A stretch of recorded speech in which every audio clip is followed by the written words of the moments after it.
आता आपल्या आवडत्या मालिकेचे संपूर्ण भाग मालिका प्रसारित झाल्यानंतर लगेचच पाहू शकता फक्त सन नेक्स्ट वर. भारतातील प्रेक्षकांसाठी मोफत सेवा.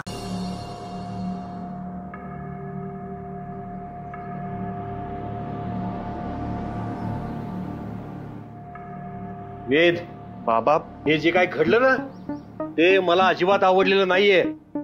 बाबा, समजावलं होतं ना मी तुला.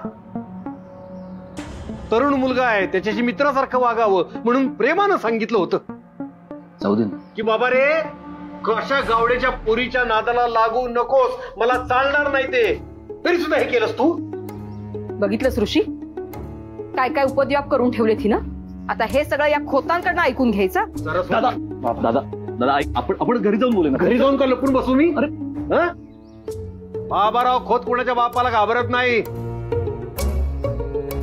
जे पटत नाही त्याचा तिथल्या तिथं सुपडा साफ करतो मी.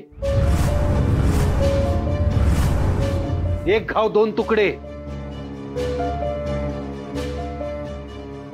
दादा हळू. हा हळू बोलू मी? माझ्या पोराशी बोलतोय मी. इतरांसारखी त्यांची मुलं मुली मोकाट सोडलेली नाहीत.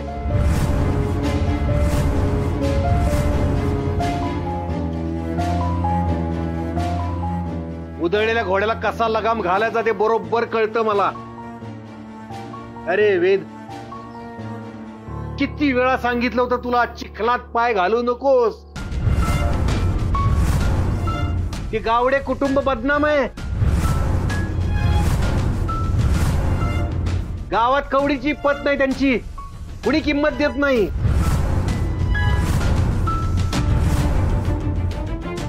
निर्लज्ज लोकांना मदत करायला जातोस तू. परत डोक्यात काय कचरा भरलाय का तुझ्या? अहो बाबा, मग मी काय सत्याच्या बाजूने नको का उभं राहायला?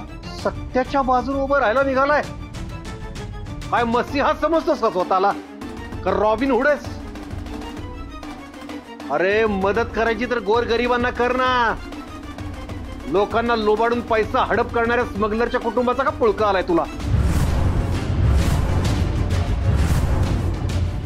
दादा दादा रे, त्यांच्या समोर बोलण्याची काय गरज आहे? मग काय त्यांना घाबरतो का काय मी? आणि खरं तेच बोलतो. तोंड आहे का त्यांच्याकडे उत्तर द्यायला? काय का सरस्वती? थांब. पोलीस स्टेशन काय नवीन नसेल तुला? बाबा, नवरा फरार आहे तुझा. 50 वेळा यावं लागत असेल चौकशीसाठी. खरं आहे ना?